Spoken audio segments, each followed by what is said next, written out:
morning, and when I replied, it bounced back. I'm not sure. I'm not sure why, but I don't know, yeah, Stephen. I don't know. Middle of fixing Anyway, dinner here. yeah, sorry for the confusion. What web page was that where you saw that information It about? was Golden Gate Stereoscopic Society. I was going to do a screen grab of it, Huh. but it was the one that Google took me to. All right. Well, And thanks. I will look into that and now correct it's that posting the information. proper time. Yeah. It just had Mondays, the fourth Monday of the month. And I had actually texted Steve to verify it. So, Yeah. Well, we used to but meet on the fourth Monday. it is all right with the world right now. So, Good. Okay. Well, thanks for bringing that to my attention. I will sure, track no that problem. down and fix that because it'd be a shame if someone were to miss a meeting because of that old info. We used to meet on the fourth Monday. So I thought maybe something got reset for the old times or something. Yeah. So it's probably just a stale page or something. Anyway, thanks for letting me know and Sure. welcome. And welcome everybody. Let's get started. I'm expecting a few more people. I know that Steve Siegel will be here about 30 minutes later or so. The YouTube streams have started, and let me put some links in the chat. Links everyone probably already has, but these are just links to our streams and our optional download files, as well as our poll. Oh yeah, I see the poll link sort of gets mangled in the chat. That's aggravating. Anyway, we will deal with that at the end of the meeting. Try that again. Okay, that's a better link. If you're looking in the chat, I just put in that poll link, and you can participate in the poll after the meeting, during the meeting, or not at all. It's totally optional. Um, for those who download the files and who might have downloaded them earlier, like this morning or yesterday, I had overlooked one of the submissions, but it's been added to the file downloads. So if you happen to need to download it, the link is in the chat, and of course we will be streaming it, and I'll be sharing it on my screen. For those who missed it, we had a very successful workshop on Thursday. Peter Sinclair went kind of all night. It was like a 4 hour plus And Zoom so, workshop. yeah, and so just to add to that, after the formal meeting ended, that's when some of the really most interesting stuff got revealed, because Anima was here and he was muted for the whole official part of the meeting, and then he unmuted himself and really. I mean, I don't think he revealed any confidential information, but he revealed a lot of stuff that many of us did not know. So, Definitely worth watching. Yeah, he kind of maps out the immediate future of 3D conversion and auto stereo tech, and it really is fascinating. Worth watching the whole thing, of course. There's also a interesting discussion about lenticular production, and the link to that to the recording of that workshop is in the chat right now. And if you miss it there, it's also on our website on the homepage. So be sure to check it out. It's definitely worth your time. And one other thing, so there's been some discussion going on. I'm not sure how many people are privy to the discussion, but basically the question is, if you are entering an official PSA recognized exhibition, which prohibits the use of AI generated images, there is, really a lot of discussion of exactly what the definition of AI is. For example, there's been a question about, suppose you do a 3D conversion. When is that legal and when is it not? So there are some people who would argue that if you start with a single photograph and use image displacement in Photoshop to turn that into a 3D conversion, that is neither artificial intelligence nor is it creating an image that doesn't already exist, that wasn't created photographically. And so then there was some further speculation on that if you use layer picks, well, then is it AI or not AI? If layer picks is simply taking a single image and displacing it to form two images, is that AI? And based Definitely on AI. the discussion that Nima was using to describe the algorithms using layer picks, my position is that is definitely an AI generated image. But there is at least one person who doesn't quite believe, I'm not going to give any names, but he's arguing, well, maybe not. It's really nothing more than just displacing the image. So anyway, for people who are interested in that topic, you might also be interested in what Nima had to say. Yeah, thanks, Herb. This is really such an interesting time in stereo photography, in 3D imagery, in spatial imagery. And we are all kind of inadvertent experts in this, or I'm sure we all at least have strong opinions about what constitutes an actual stereo photo and what doesn't. But as Herb said, there's a lot of gray in there, and especially with Photoshop, you don't really always know if AI is touching your image or not. So, Ironically, I yeah. believe the time needed to make a good image is the criteria.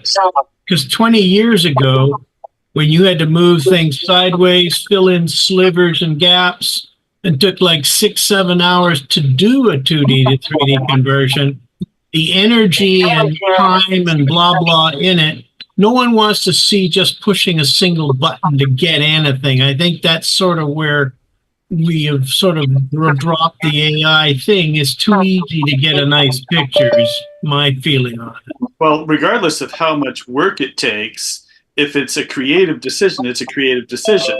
If it's adding a filter, it's adding a filter. And that would be my position. It's not a creative decision if you just push the convert to 3D button. Okay. In any case, just one more thing that's interesting, and basically the decision we've made with regard to the Cascade exhibition is we are simply going to quote the PSA required rules exactly as PSA provides them and not try and interpret them, nor are we going to question if somebody submits a photograph. It is not the business of the exhibition to say, was that a 3D conversion or not? And if it was did you use AI or did you do it completely manually? It is up to in our opinion, it's up to the contestant to conform to the PSA conditions of entry, and we don't want to be any more restrictive than what PSA requires. Okay. I think that's a pretty solid position, and that is for the Cascade International Exhibition, right? That is correct, which Right. we are in the process of applying for, and we hope to conduct that in November. And there were changes required this year that required us to spend more time, specifically the question of what qualifications judges needed to have for a PSA exhibition. There were new requirements this year, and we had to basically determine whether the judges that we had were qualified. And we have now determined that we have judges who are qualified because basically the 3D division basically is waiving the requirements that apply to other divisions, and therefore we don't need any special qualifications. And that's why we've been delayed in the process of applying, but we're now moving forward. Interesting. Yeah, that was always a challenge with the Oakland International. Speaking of conversions, of course, conversions are welcome at our meetings, Golden Gate Stereoscopic Society meetings. Of course, these are non-competitive slideshows, even though we do vote on them.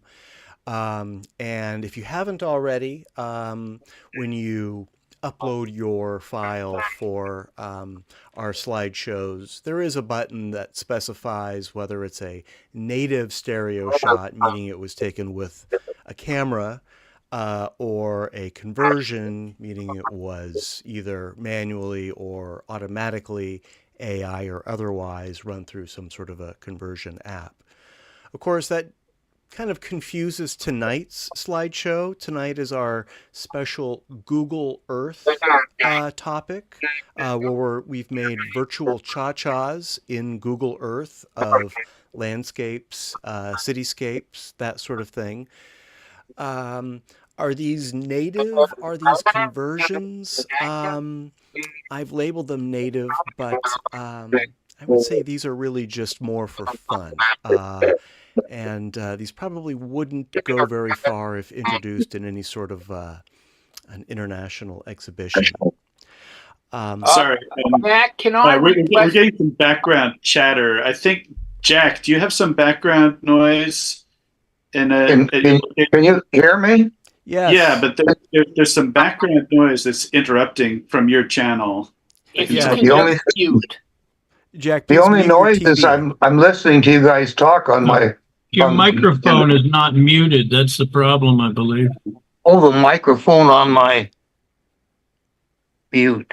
So, Jack, we're just, yeah. There you go. Yep. You done All it. right. Thank you, Jack. All right. Sorry. With that, I say let's jump into our slideshow. But did anyone have anything they'd like to share or add before we start the show? Okay. Let me set up here and share my screen.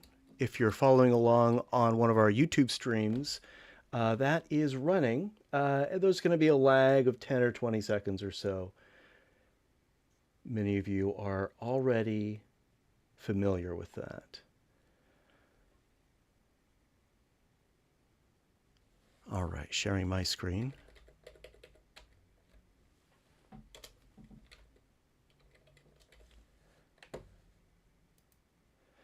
Welcome, Jay. Saw you come in there.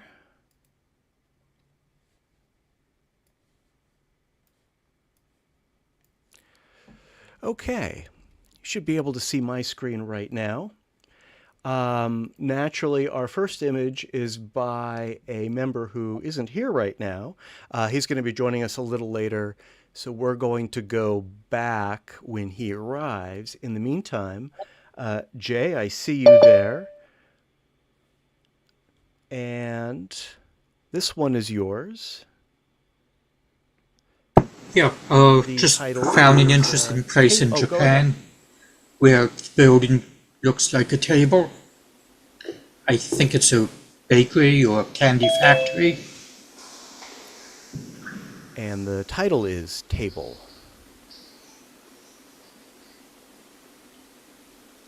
There it is.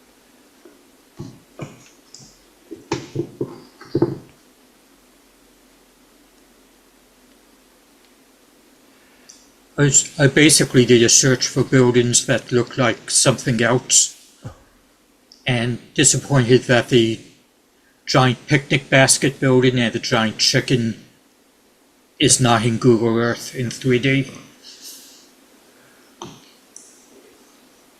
Some unusual texturing on the sides of this building. What city is this building in? I don't know exact city. It's in Japan somewhere. Japan somewhere. And you used Google Earth for this? Yeah. All right. Yeah, there are a couple ways to use Google Earth in the browser, the desktop app. I think for some regions you can even use Google Maps. Yeah, I think Google Earth has switched from desktop app to browser. I think the desktop app has not been updated in a while. I was able to download it, but it looks pretty stale. All right, thank you, Jay. And hello, Melinda. Bob, we have one by you next. GG Bridge 1 Google Earth is the title.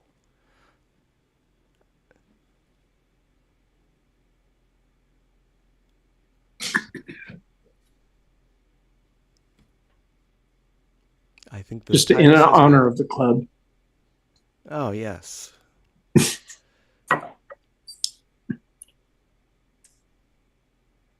I'm curious.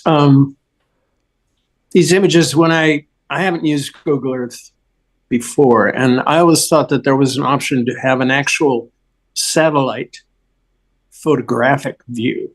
And these seem to be some kind of altered versions of what they've captured. I notice all the water tends to be kind of that same dark green color. I think it's a combination of satellite photography and then also some areas where people have gone in with manual modeling.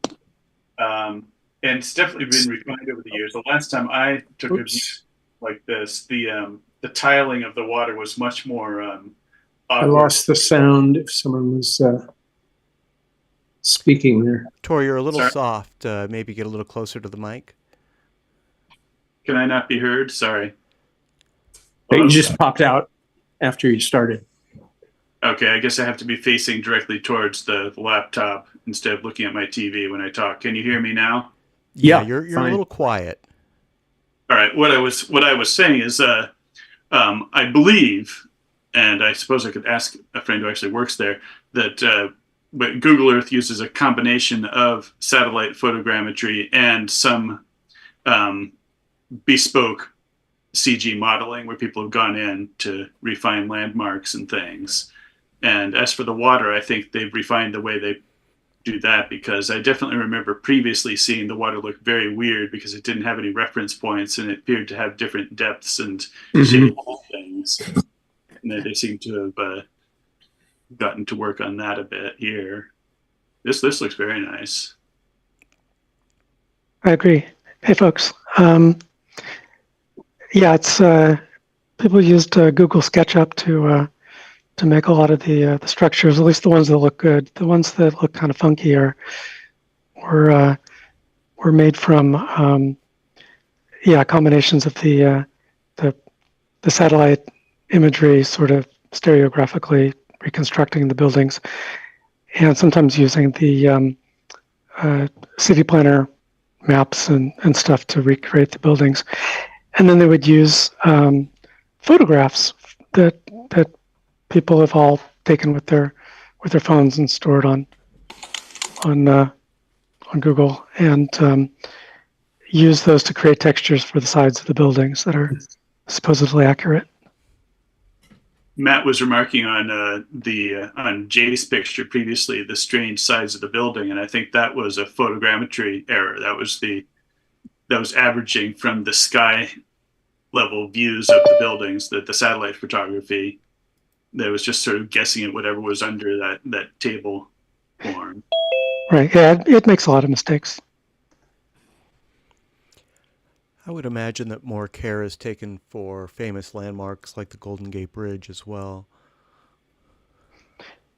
Yeah, I think it depends on who wants to contribute the work to make it really nice. Yeah, I'm sure something like this becomes somebody's project. Right. It's a great image too, by the way. It's actually goes for all of them. That's kind of why I popped in. I was really impressed with what everybody did here. I mean, it's like way beyond what we did with Google Earth before.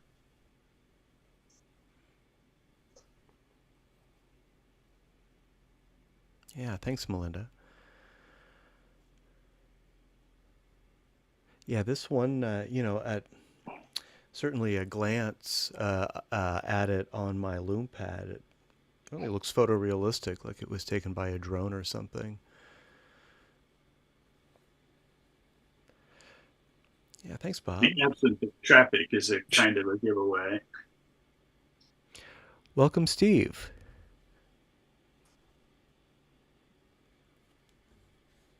Hello. Hey, there he is.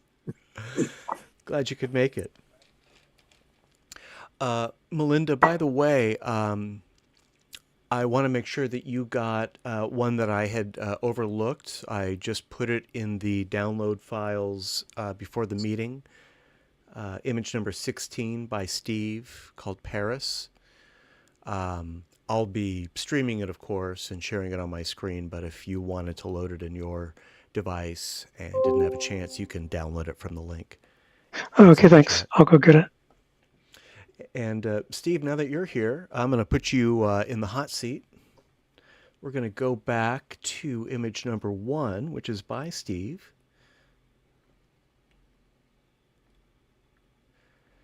And the title is Palace of Fine Arts.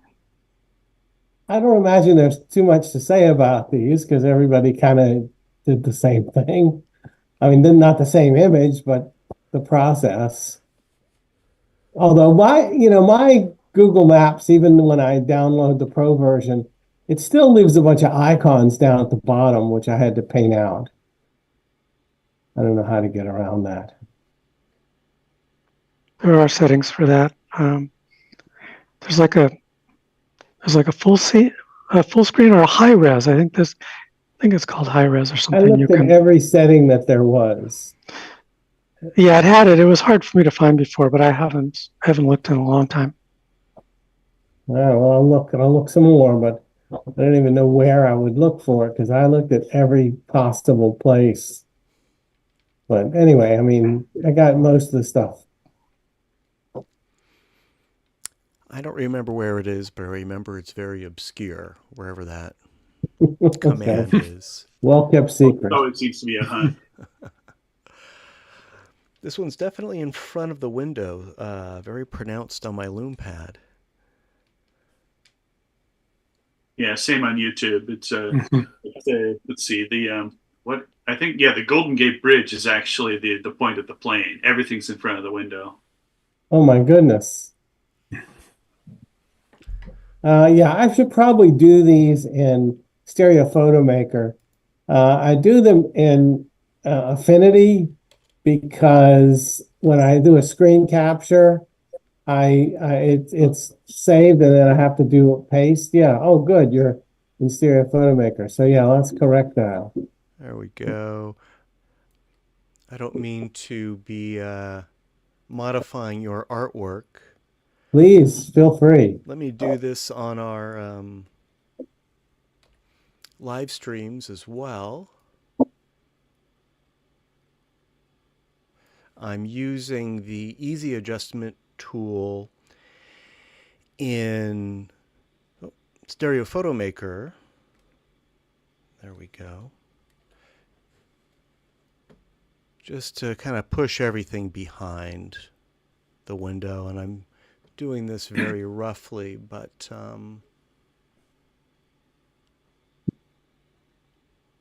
That makes a big difference. Yeah, I think that's an improvement. All right, thanks. Great. Okay. Yeah. Hey, I'm getting better at these slideshow adjustments. That was kind of the whole point of this setup. But The YouTube version was adjusted for a second and then it bounced yeah, back. and then it disappeared. Okay. Well, I don't want you guys to have to watch me do this. I'll just make you watch me do it anyway. You are all my test subjects at this game, so that should pop into view any minute now. But thank you, Steve. I think it's a really nice composition too. You found a really really nice angle. And Thanks.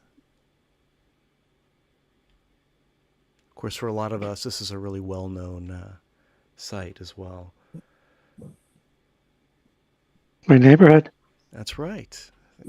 I did think about that when I was doing it. And I Yeah, the love camera it. is pretty close to over my apartment. I don't think you're quite that close to the palace of fire. Not that close. So if you just back up about 2 blocks, it'd be right there. Oh, nice neighborhood. Oh, it's just beautiful, all directions. I'm very fortunate. And you've shown us your own stereophotography of the Palace of Fine Arts, of course. Oh, you've all seen everything in this neighborhood. Yes. But this is an angle I couldn't get to. Yeah. And that's awesome. All right, thank you, Steve. I'm going to jump forward to number 4, which is by Oleg.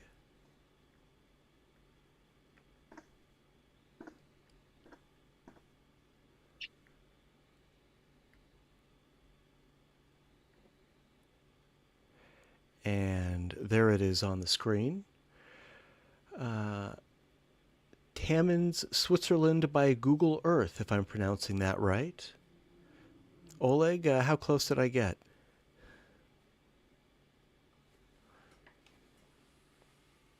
Is he muted?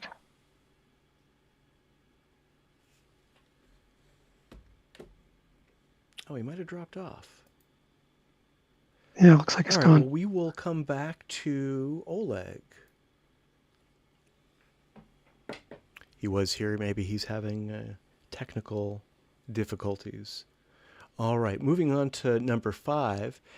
Jack, you'll need to unmute yourself because we're going to want to hear about offshore SF Bay. Can you hear me now? Yes, perfectly. Okay. This one, I wanted to get a 3D image of the underwater offshore as well as the land area and everything, and I wanted to get a good 3D. I didn't get as much stereo out of this as I wanted to. I did quite a bit of work on it, and it was very difficult to get the stereo, but I think I got some, and you can see in the middle to the left there is the San Francisco Bay, San Francisco, where we all live, and you can see how the underwater land stretches out to sea.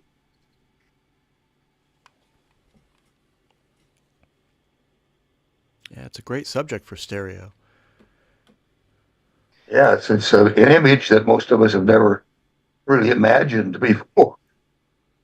I took an oceanography class a long time ago in Santa Cruz, which is right there in the right hand part of the image, and it's particularly interesting that crack right there that comes out of that bay to the right, that's Elkhorn Slough, and I forget the name of the trench, but that gets bigger and bigger as it goes out to sea, and it goes out beyond Hawaii.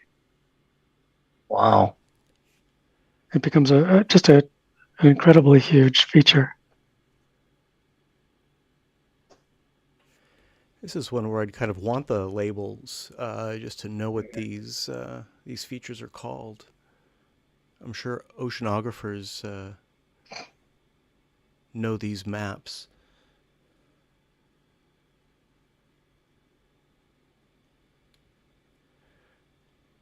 Yeah, Is that the one they call the Marianas Trench? No, that's in the Atlantic. I think that's where Aquaman lives. I have that on good authority. Got the 3D movie right over here.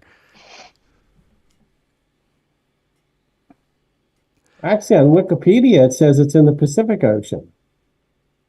What? It says the Marianas Trench is an oceanic trench located in the western Pacific Ocean, about 200 kilometers east of the Mariana Island. Well, thanks for the correction.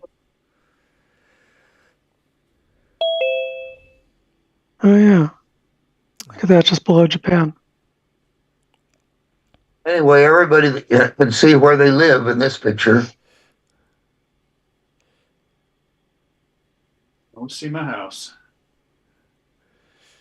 Yeah, I can imagine where my house is.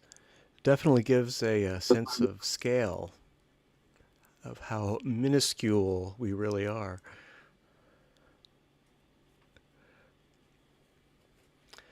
Well, thank you, Jack. And Oleg, welcome. I think I saw you hop back on. Yeah, my laptop ran out of fuel. Ah, figured it was something like that. Well, you're up next. We're going to go back to number 4. And this is Tammins, Switzerland by Google Earth.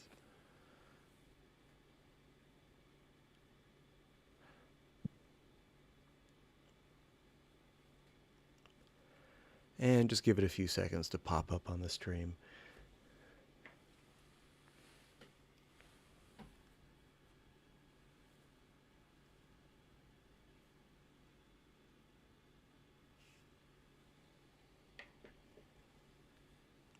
All right, Oleg, take it away.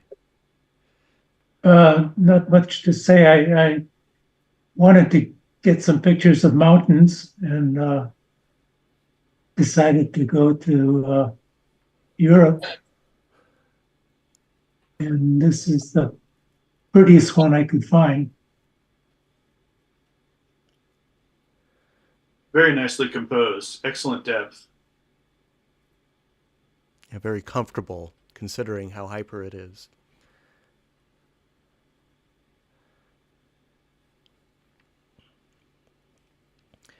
I feel like I want to compliment a lot of these on the nice natural light, but of course that has nothing to do with us.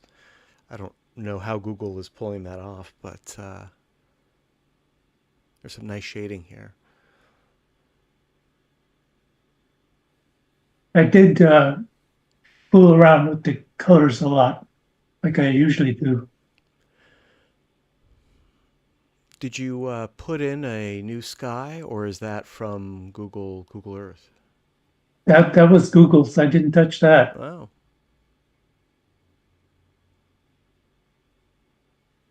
Is there a little red marker of some sort that Google Earth put in the middle there, and it looks like maybe text underneath it? Yeah, I put that in. That's the name of the town. Oh, That- I see. Okay. That was in Google Earth. I removed a lot of other things, but I kept that one there.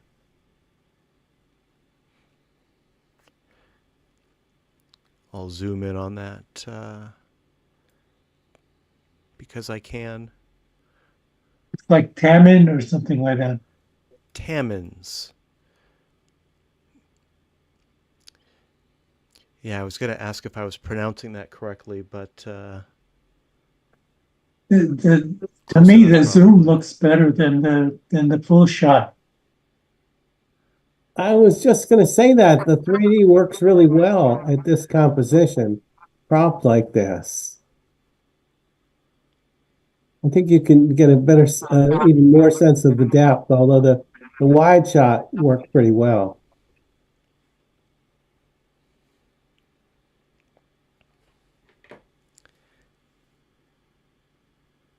Yeah, zooming in works pretty well on this. Now let's see if I can zoom out. Good.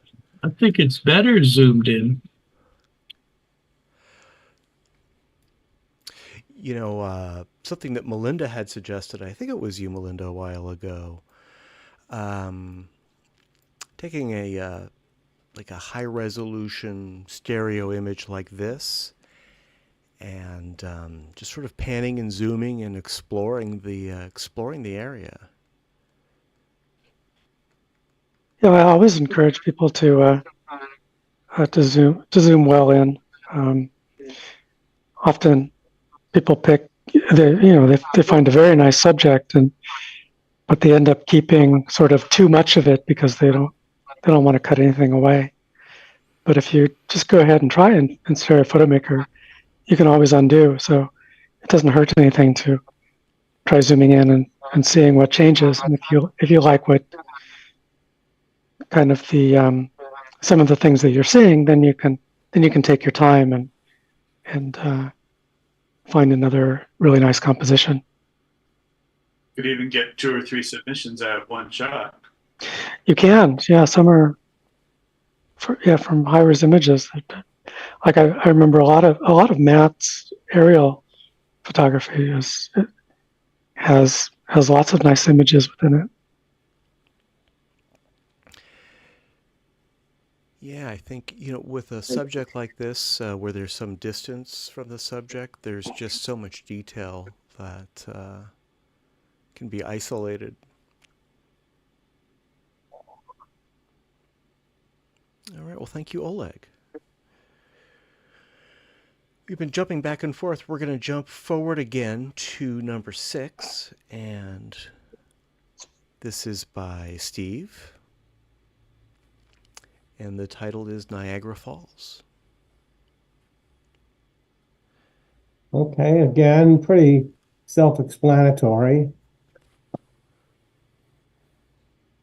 This is just one of the taller hotels on the Canadian side to give it a little bit more depth.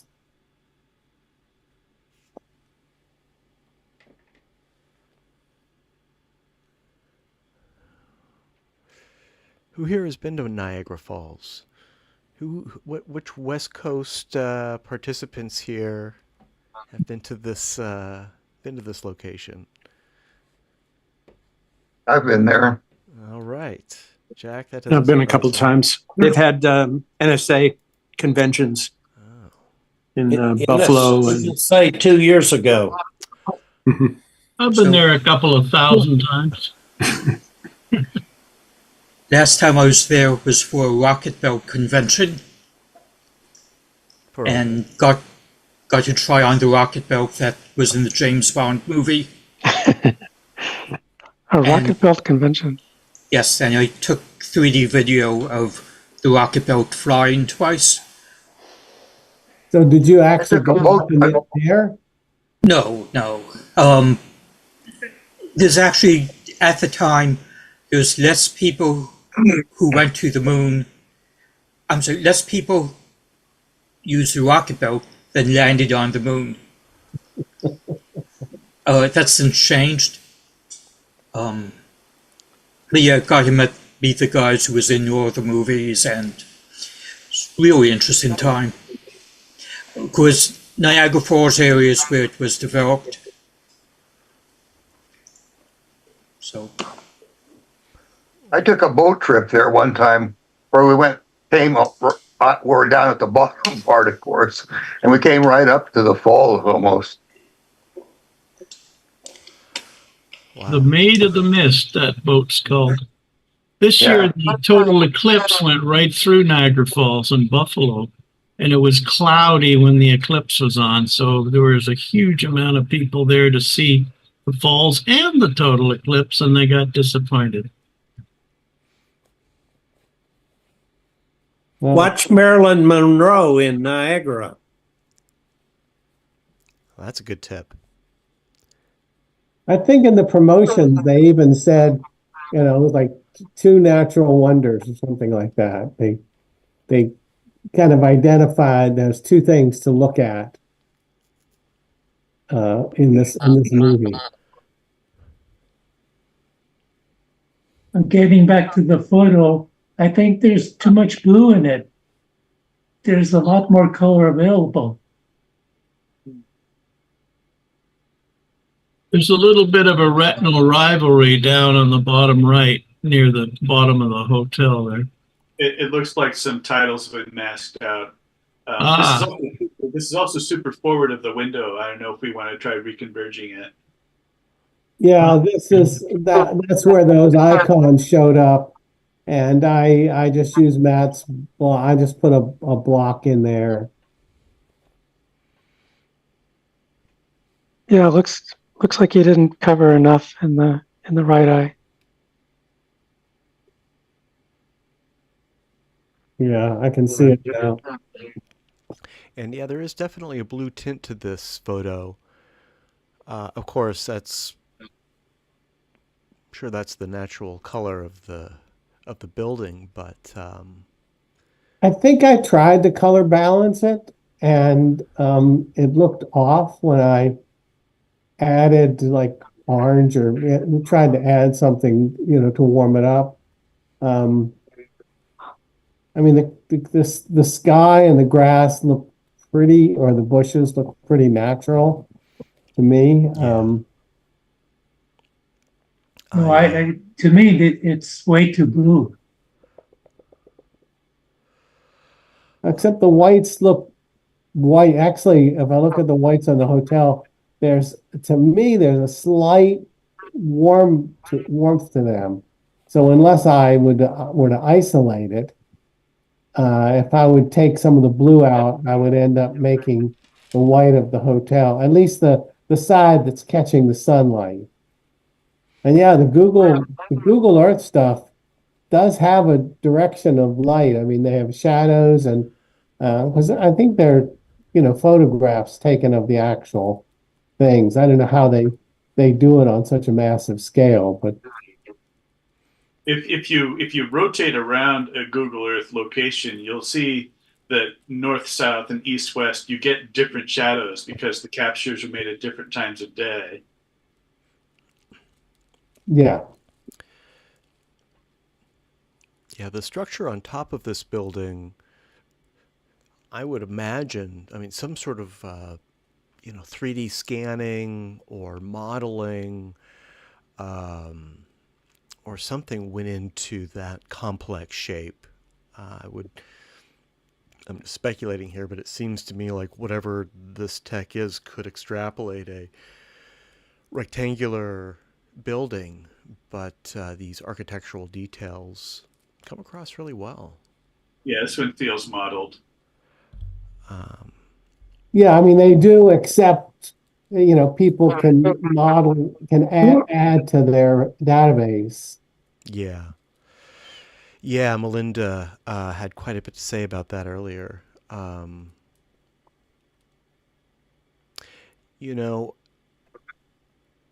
Yeah, this is very lovely. I would, I don't know what the command is in Affinity, but in Photoshop, I might consider hitting this with like a warming filter,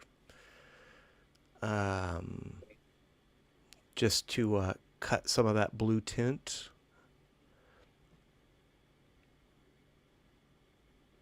Yeah, I don't think they have the same kind of filters, but you can add color. It does have some color balancing tools, so you can definitely warm it up. It doesn't. Yeah, there's not as much variety of the filters, especially the ones that are based on photographic filters. Yeah. Infinity is not. It's not going to compete with the full featured Photoshop, but I think it competes with any of the ones that are not subscription based. I think it competes very nicely with. Well, thank you, Steve. Well, yeah, thanks everybody. Yeah, now I'm in a minority. I have not been to Niagara Falls. Coming up next is one by Oleg, Reflection Canyon, Utah by Google Earth. Yeah, this was, I was hoping to take photographs of the reflections in the water, but Google Earth just turned all of the water black. So I changed it to blue, but it's doesn't look natural. That in the lower left-hand side, um, there was something strange going on. I thought the browns there uh, were part of the scenery, the rocks, but no, actually the browns were water that continued into the picture. I'm seeing a fair amount of the retinal rivaling in a few places in the water and also in the side of the rock that's closest to the camera. I don't know if other people are seeing it. There's an islet in the upper left corner that's missing from the right eye. Yeah, exactly.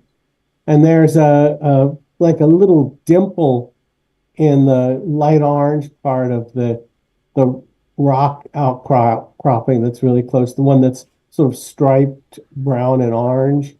And the dimple is differently shaped from the left and right eye. And it's giving me some rivaling.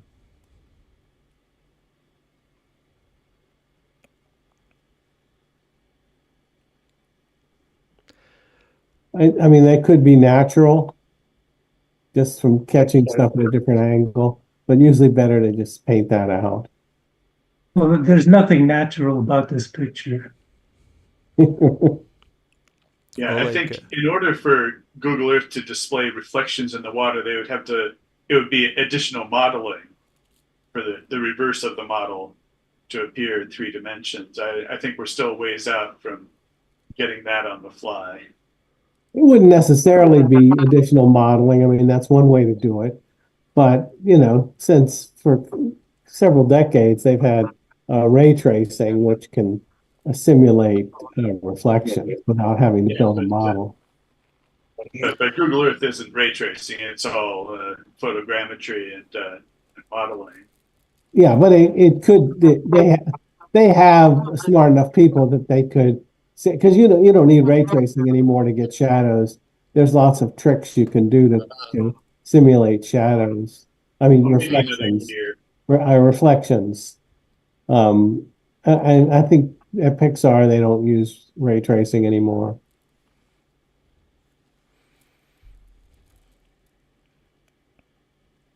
At any rate, I think it would be a special case for Google to bother with reflective surfaces. They've probably got bigger problems to solve.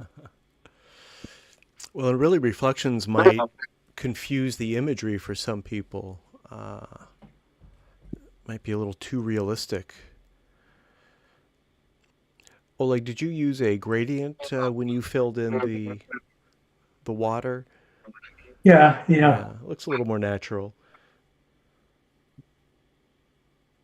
No, nothing. Like I say, there's nothing natural Right. about I this. mean, I guess it's all relative how natural it looks. I couldn't do anything much with the colors. Well, you could say that the water is reflecting the sky, which is also featureless. So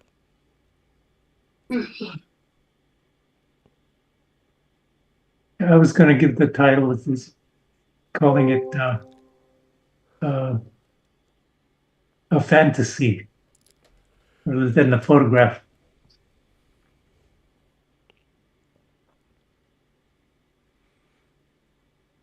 yeah, you'd have to do some sort of mirroring or something if you wanted to add reflections. That would be a Yeah, project. that's definitely doable within Photoshop. Yeah. it would be, that was my original intent, but that would take a lot of time. Yeah. Stereo composition is good with interesting foreground objects and the leading the eye back and back. Well, like, how did you determine your separation? Did you test this on your TV, or did you do this on your 3D TV? Well, I usually try to offset about a 30th of the width of the screen, and you can see that by going back and forth. Mm-hmm. And you can judge your separation. You know what's too hyper and what's going to be comfortable. Yeah, you can see. Yeah, like I say, you switch between it's you can do whatever you want actually. Yeah.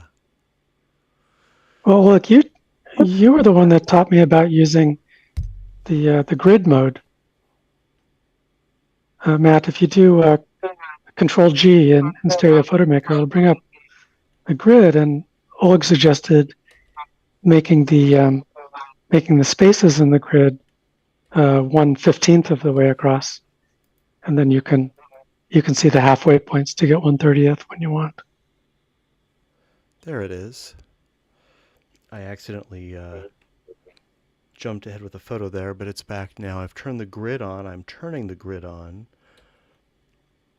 In the streams, it'll catch up. It's also a good way to see the when the stereo window is too far back. With the grid on, the position of the stereo window becomes really obvious.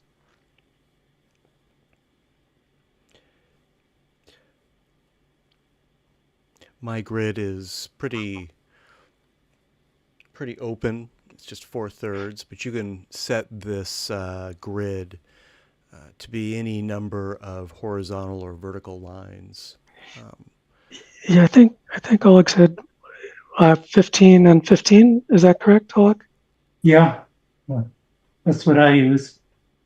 Yeah, I've been using that for a long time. It really helps. Oh, that's a great tip. Let me set that up real quick. Let's see. Sorry, guys, I'm sort of jumping all over here. Yeah, I'm looking for I'm it. messing with the grid.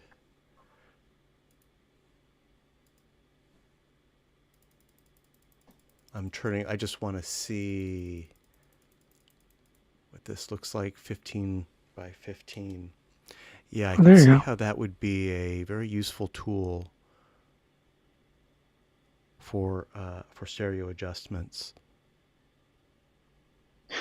So yeah, you can just pick out a feature, just like find a prominent feature the furthest back in the image, and sort of count the number of lines over from the edge of the image to that feature, and then see what it is on the other eye. And yeah, with 15 by 15, you don't want them any further apart than one grid line. Yeah, that is a really handy rule of thumb. That takes a lot of the guesswork out of it, especially when you're working on a smaller screen and you're going to display it on a larger screen. It's sort of hard to gauge how much is too much, but with a rule like that, it sort of keeps you in the safe zone. Great tip. Yeah, thanks. Yeah, thanks, Oleg. All right, I'm going to turn this grid off.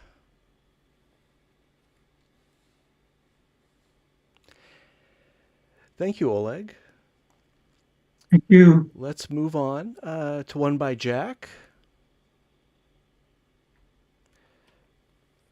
The title is Refinery. we're jumping back closer to home again. Yeah, this is, It's, I think I can see my house. yeah, this is the Chevron refinery in Richmond. And I sort of, the blue sky I kind of put in by myself. But everything else, and I did some correction in the, there were a lot of interfering things out in the bay there that I took out some stuff so it wasn't so confusing. But the refinery stuff is pretty much that way. Looks fantastic. I tried to climb over that ridge to get a view down into the refinery a couple of years ago, and I couldn't get near it. Yeah. I'd seen it from Google Earth, but I really wanted to get to that ridge in the back. Isn't there a gun club or something like that in the area? I don't recall anything give like you that. access? There are lots of scary signs and stuff.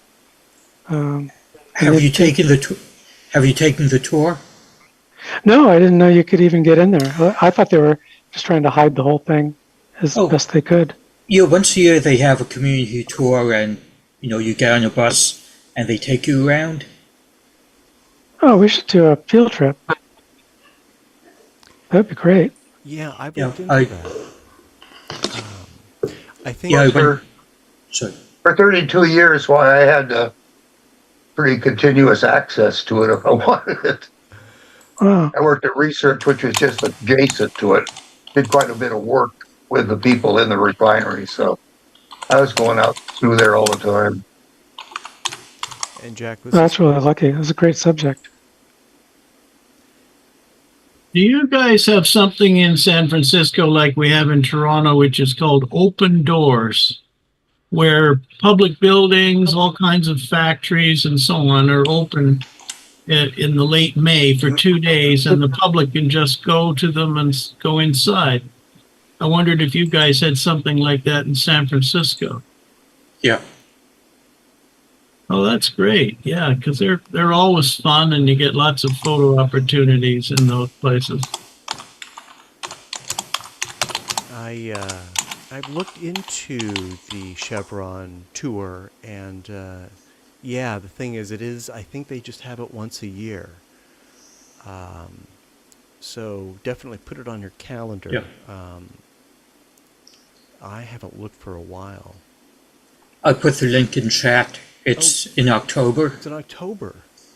Thank you, Jay.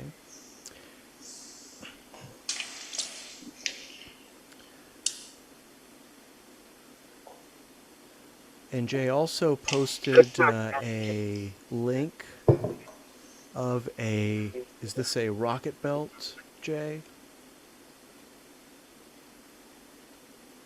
In the chat? Your YouTube link? It must be.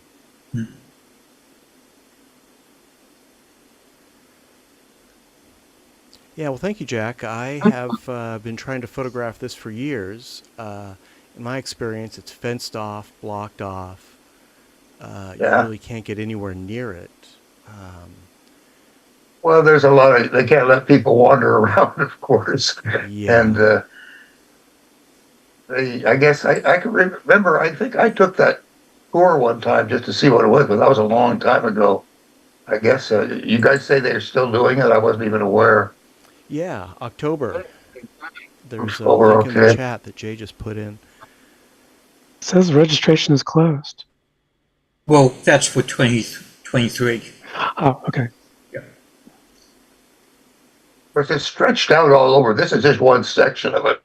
There's another section of it that doesn't even show in here. And the original refinery here is over 100 years old, or it was established here over 100 years ago. Is that right?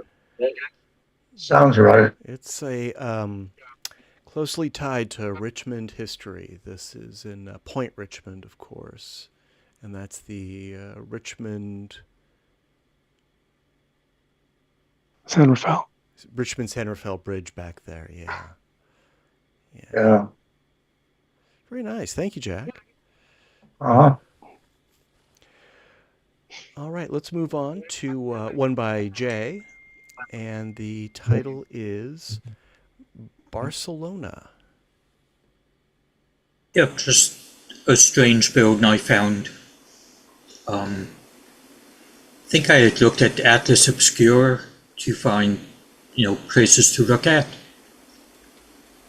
And this seemed to be the most interesting angle. I think that's one of the Gaudi buildings, I believe. Yeah, definitely.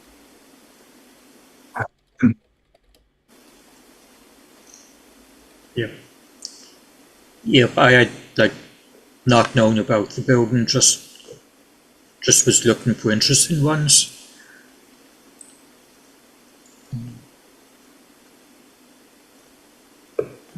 Can't really be sure if that's the architectural style or if Google Earth has somehow warped or distorted it.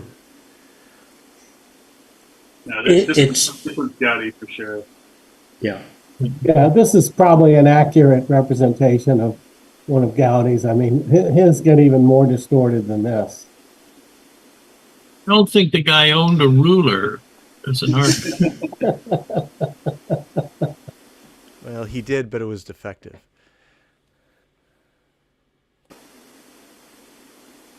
Okay, what's the timeline on Sagrada Familia? Are they actually trying to finishing it now? Does anybody know? I remember hearing this soon. Let's see, we were there. It's been a couple of years and it was under construction. So it's been a long time under construction. Many, many years. Pretty, I mean, about standard for cathedral construction if you go back medieval. I mean, 100 years isn't out of the ordinary for a cathedral.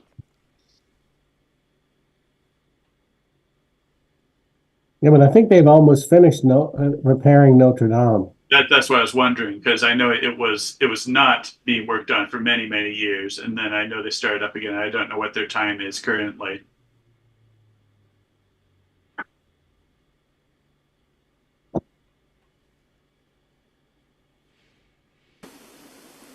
Google Earth does a pretty interesting rendering of the trees and the foliage along that tree-lined boulevard.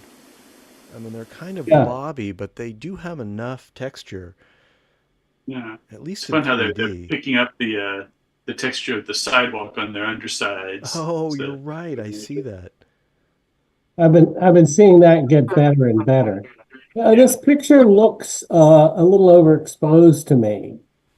You could probably, drop it down, darken it a bit, or at least stake out some of the highlights.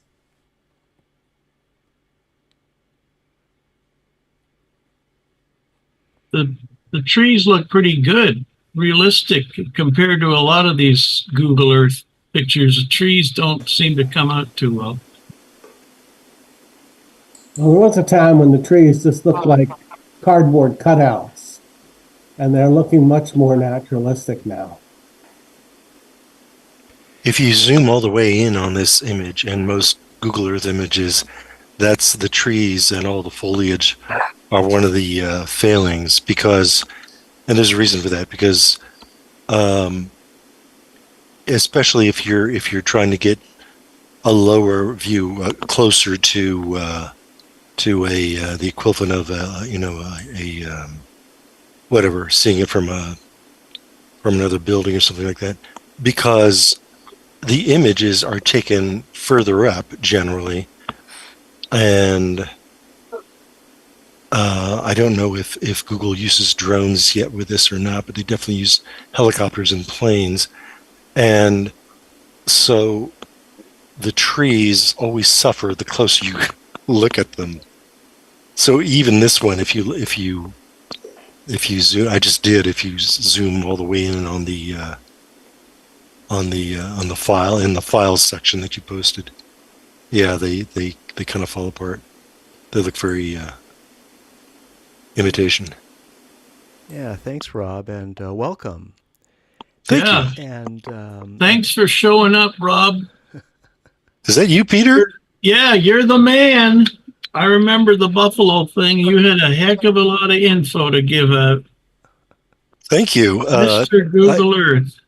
I should explain what Peter's talking about. yeah, I did a workshop presentation last year at the Buffalo CDCon or 3DCon, and it was how to save stereo views from Google Earth advanced techniques, because I've developed a whole lot of really advanced techniques for doing really photorealistic images from Google Earth. And if, in case you don't know where that came from, I've been using Google Earth for years, but in 2020, I'm the one who designed the logo for the 2020 3DCon. And you could look at the 3DCon website and go look at, scroll down and look at the 2020 logo if you forget what it was. But it was this huge mountain. It was Mount Rainier, because it was scheduled to be in Tacoma. And of course, the pandemic happened, so it became a virtual 3DCon. But it was originally meant to be in Tacoma, which is just across the way from Mount Rainier. So I went looking for a great stereo view of Mount Rainier and asked the hostess of the convention, Phyllis Maslin, if she knew anybody with a good view, and nothing worked out. So I thought, okay, if Google modeled, if they did a really good job of modeling Mount Rainier, then I'm in, and they did. I mean, it's fabulously modeled. So a lot of people asked me at the convention, where'd you get that image? It was Google Earth. oh, that's good. Sorry for the long story. No, that's the perfect story for Thank you. tonight's slideshow. So that's what the reason I mention that is because sometimes when I'm working on a project, if I'm working on really in depth with some kind of technology, I'll do what I call knowledge notes for myself, just for myself. So while I was designing that logo, because it was a huge amount of work, I kept because I know so much about Photoshop, but Google Earth, some of the things I was doing, I hadn't done before. So I started documenting all the things that I learned, and every original technique that I came up with, I documented that as well. So it made doing the workshop last year pretty easy, because I already had all my notes. Sorry, I'm done. So tonight is our Google Earth special.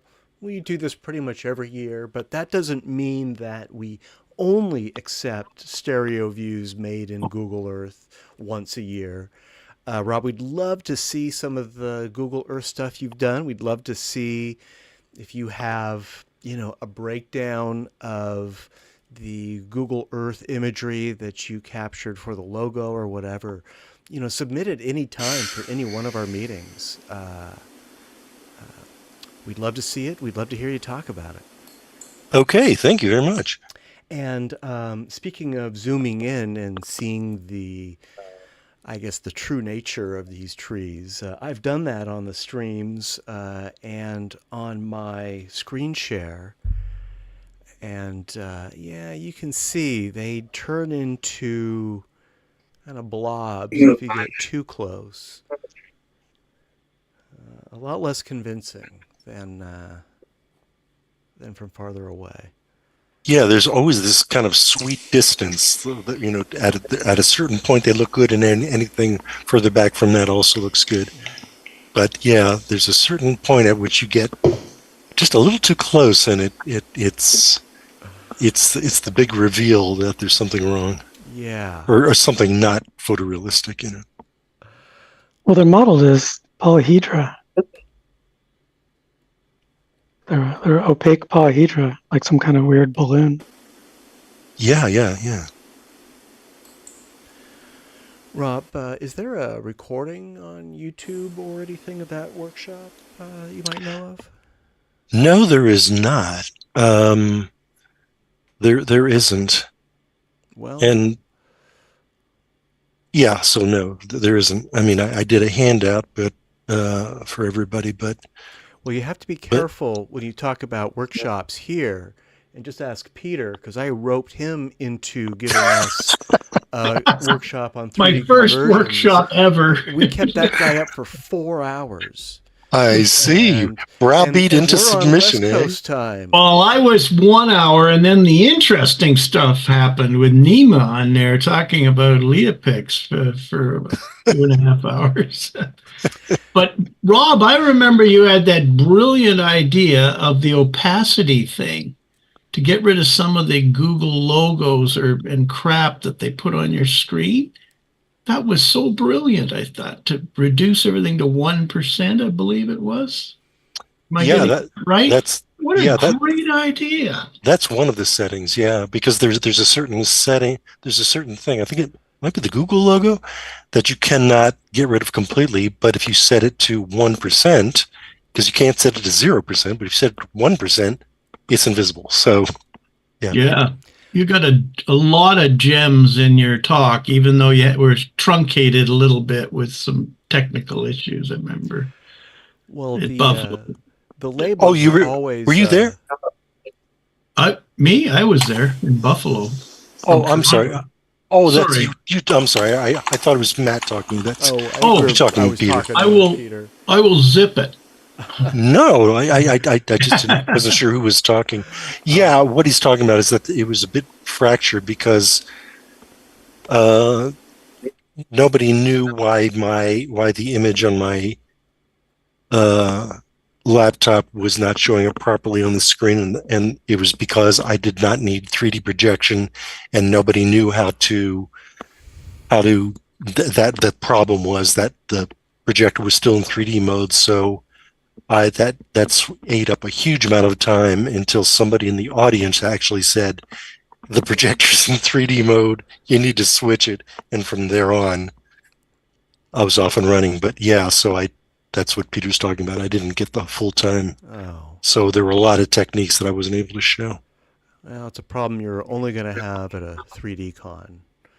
It's the other way around. Truly. You want to show 3D, but you're the only person with a 2D presentation that day, I'm sure. Well, I did show 3D images, but I showed them as anaglyph because I didn't realize that the predictor, you never know which projector they're going to use, and the projector they were using actually was easily switchable. I didn't realize because you could actually just flip the polarizing filters out of the way and then flip a switch on the projector. And if I'd known that, I would have set it up for that. I feel like I'm talking way too much. Sorry, guys. No. You're the right person for this slideshow, obviously.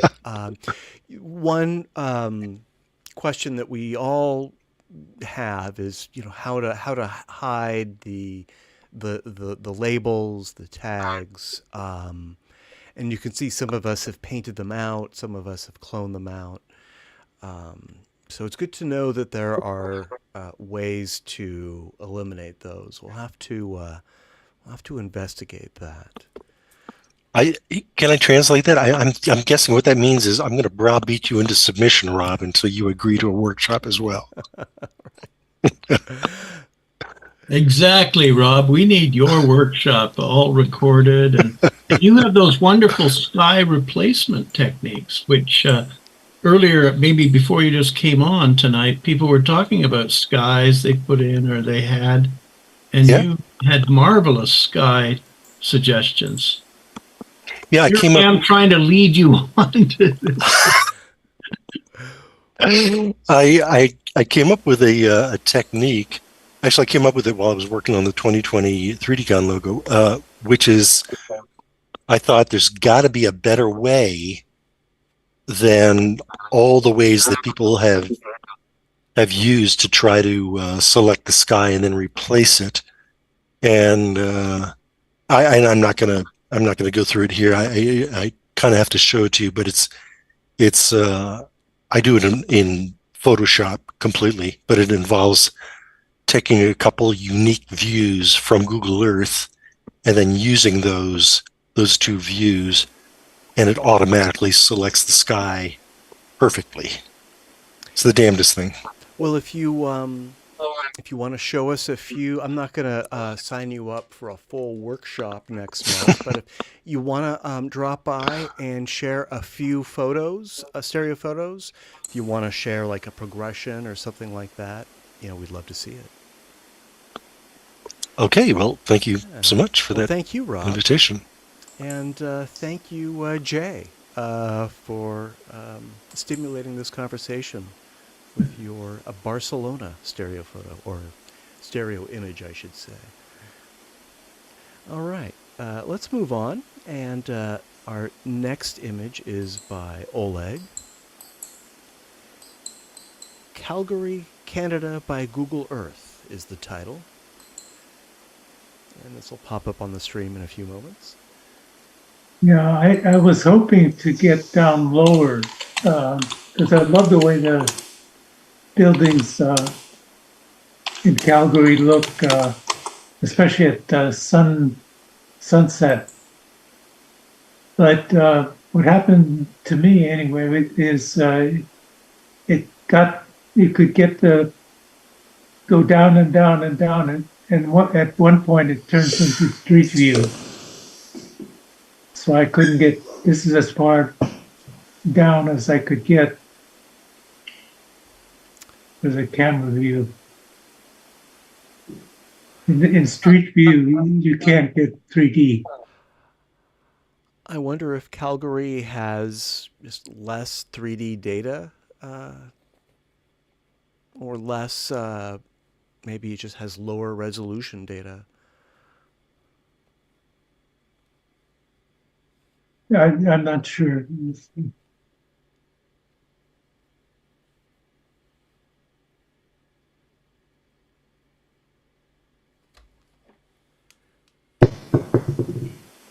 I think sometimes you can trick it, like go down, angle the camera differently, and then use the arrow keys to move it, and then angle it back. Sometimes I can get a lower vantage point that way. Because I think normally you can get a little closer to buildings than this with Google Earth. I think. Oh, I couldn't work with this picture. Yeah. No, I'm gonna have to, tomorrow I'll have to try this. Well, one of the problems, you can select which time of day the illumination would work.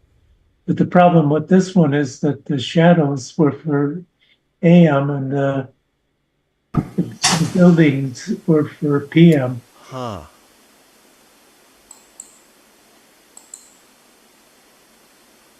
One thing I noticed is that though you're right, you can set the time of day, and it will, and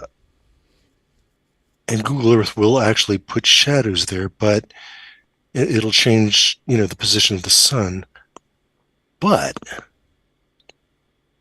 the shadows that were there when Google actually did the imagery that we're seeing, that doesn't go away. So you can't actually, like, let's say they did their imagery at 2:30 p.m.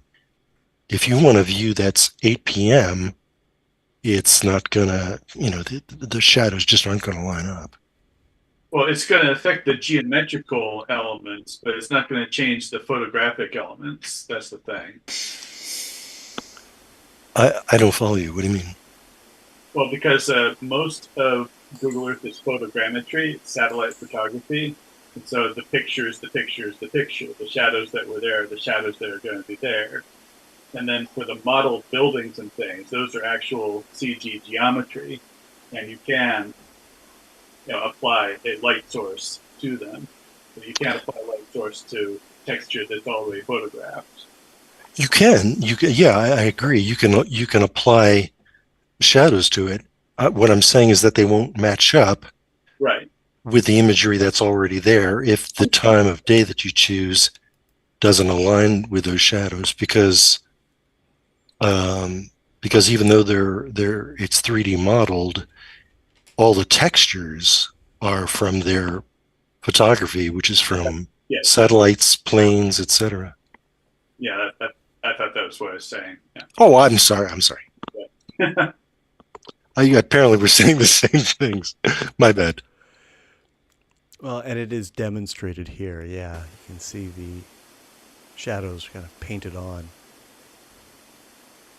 I know that they do try to get imagery looking straight down whenever they can. So if you're not for things that are not too far from the equator, there's sort of there's always a chance that they can get exactly the right time when there's no shadows at all. That would be an interesting challenge for our next Google Earth subject, trying to find subjects and times and compositions where the shadows match. Really limit our creative opportunities, but be an interesting technical challenge.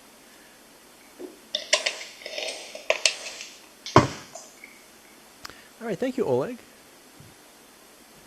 Let's take a look at one by Jay next. And the title is Pit. Is this local, Jay? I mean, it's Google Earth, I know, but the feature that it represents. Yeah, I think it's Utah. I was just did a search for huge pits, and this was like the one angle that had the buildings on the lower right, and yeah, I played around. There's some odd. Let me see. It's like on the lower left, they almost didn't align. Works really well. Yeah, this is great. Yeah. The number of levels is tremendous. I've never seen a quarry so deep. Yeah, I think it's like one of the biggest ones in the US. Maybe in the world. It's crazy. Yeah. Melinda, didn't you photograph a quarry? A couple times. Times. I did the Clayton quarry a very long time ago. And I also got another one that's sort of in the hills above Stanford, which is surprisingly well hidden from the ground. Well, I guess most of these are. I don't remember if I submitted that though.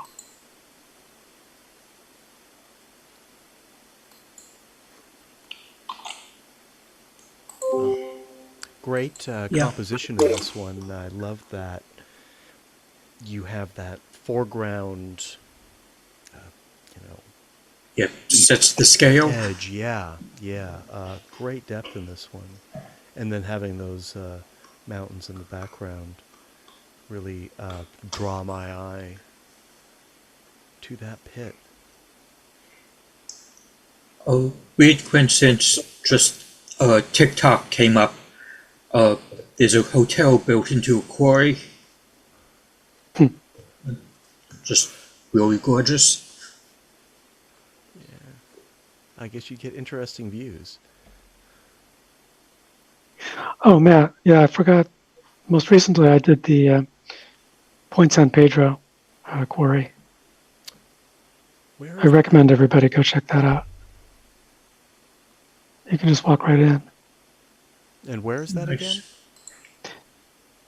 San Pedro Point, Pedro. McNears Beach. It's do you know where China Camp is? That is familiar to me. Yeah. Yeah, just it's just out there and to the east. Is that There's a peninsula and a pretty deep quarry, and it's well below the water level. right? I think I recall that photo that because there's a body of water behind Oh, yeah. the quarry. Yeah, it's the bay, Okay. and they're gonna close the quarry at some point. I mean, it's maybe another 10 years or something, but it's scheduled to turn into a yacht harbor. They're going to open a channel and let the water in and turn it into a little bay. Oh. So get there before it's too late. Yeah, do check it out. It's pretty impressive and pretty easy to get to. Yeah, I remember being impressed by the photo. And looks like Jay. So Jay has in the chat posted a link to that hotel, the hotel in the quarry, Yeah. and looks like a maps link to. Is that the quarry we were just talking about, Jay? Yes. Oh, Yeah. fantastic! Yeah. I think you've just given us our next day trip. I hope to see many stereo photos of that quarry in the coming months. All right, thank you, Jay. Oh yeah, you can turn on in Google Earth the link that it just gave. You can go into the layers and get the satellite image, so you can see the quarry itself. Okay.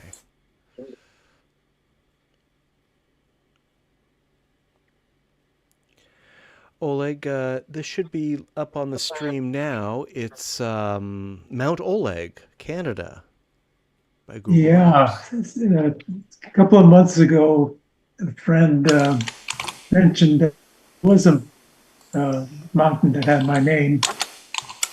So even before we had this special, I was trying to see if I maybe could climb it. And there's a way around the back, actually a trail that gets almost to the peak. But I couldn't really, the snow, you don't see the detail. It's looks like it could be very beautiful once the snow melts.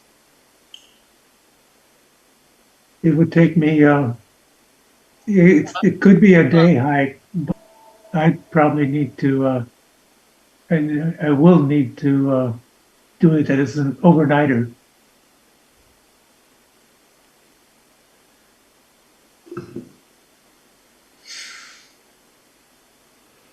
Well, I think you should have photoshopped Oleg on Mount Oleg.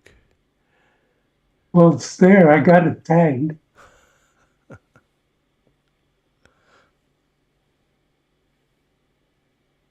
That's great.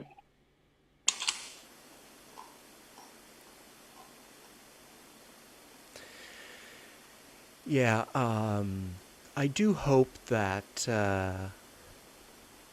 Google releases a version of Maps for auto stereo displays like the Lume Pad, because it just shows so much more detail about the geography. I'm looking at this in stereo. This is what Google Maps should be showing us by default, I think.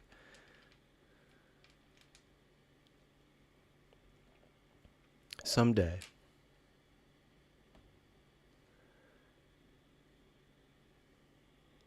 All right, thank you, Oleg.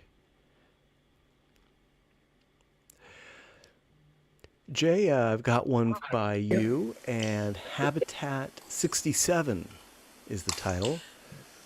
Yeah, it was made for a World's Fair, and it's only a section of what should have been done.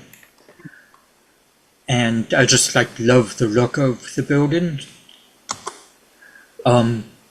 Last year, Unreal came out with, they did a scan of it and then modeled what it should have been. So really interesting page with the history, and you could download the 3D model and walk around. It was basically I think prefabricated units that were then put together in a frame. Yeah, it looks there have been a number of attempts at modular homes like that, but they've never worked. Yeah, this seems to be successful. I mean, people still love it, and place seems to be in decent shape. There's a documentary I linked. This is in Montreal. Yeah. And there was a Czech pavilion that had a 360 projector system where there was a car going down the road. You look out the front, you see where the road's coming toward you. Out the sides are going. And out the back, the road's receding behind you. Sort of an AI of 1967. And it worked really great. Disney did that at Disneyland. Ah. Called Circle Vision 360. Ah, very good. Was it before 1967, do you remember, or around that time? It was, I think, late 50s, pretty close to the opening of Disneyland. Oh, wonderful. Never saw it. They have a version at Disney World. I think the China Pavilion has a 3D, and the French Pavilion, I think, has a 3D. They also have some 180 ones. They do it with multiple screens. There's kind of a fractal quality to this architecture. Yes. Especially in 3D. Yeah, I really encourage you guys to check out the link. Yeah, so there's a link in chat. This is the Unreal Engine rendering. So, Jay, you're saying you can actually walk through this? As a video game model of it. Yeah, and they modeled the entire thing how it should have been. This is just one section. See, experience the original vision. Yeah, great subject.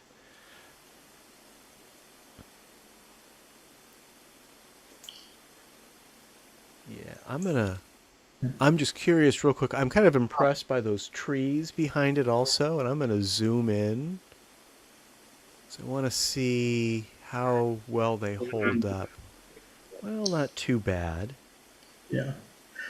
It's the up angle, I think, makes it look better than if it was a lower angle. That interesting. Because it's the satellite basically mapping, not having to distort to make the sides. Yeah. All right. Yeah, that's exactly it. Good to know. All right, I don't want to spend all night on the trees, but it is a fascinating subject.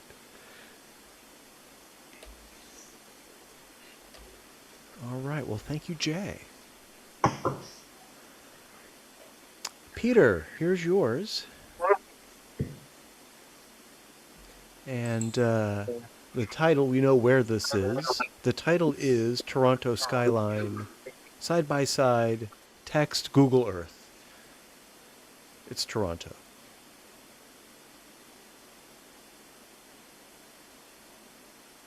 And I made a lenticular out of this too, so I got 8 pictures side by side on it. And I had to find a spot where each movement was less, it would be generally too much of a movement when I arrow keyed it. And then shift arrow key gives you half the distance for a movement sideways. And I was just asking Rob if he knew of another way to get even less movement, but apparently have to work on that. But I managed to make a successful lenticular, and we have that CN tower, that spiky tower that's coming out of the window, which is a nice reference there.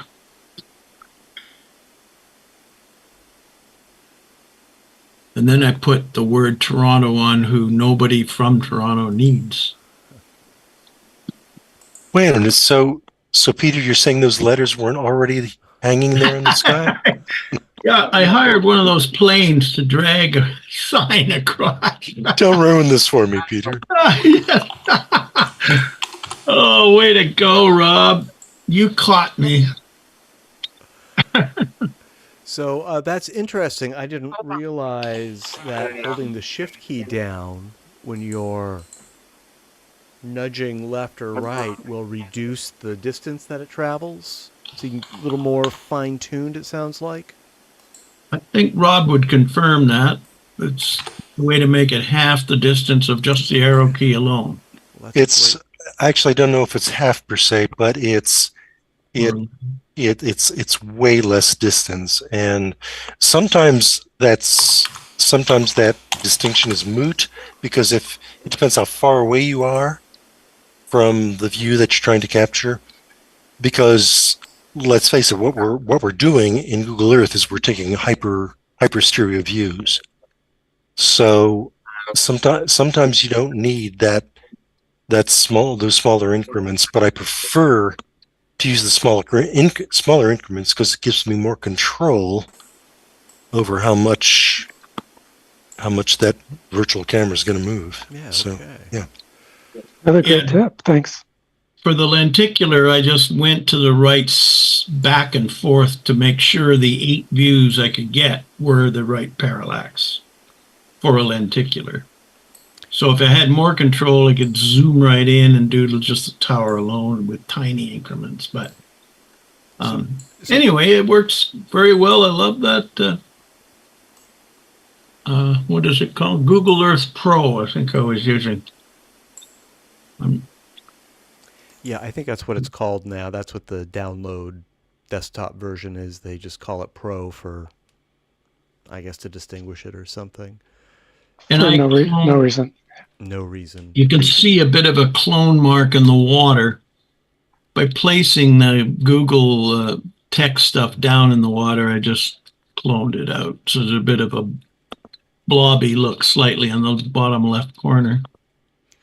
So Peter, for the lenticular that you made from this image, did you capture 8 screens, or did you capture 2 and then interpolate the remaining 6?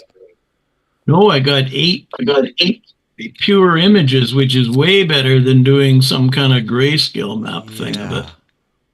So, Definitely. So it really worked well. All the buildings are in the right spot and they aren't bent or twisted or anything. So yeah, it works well to do that. By the way, a little correction here. Peter said hold down the shift key to remove in smaller increments. It's actually not the shift key.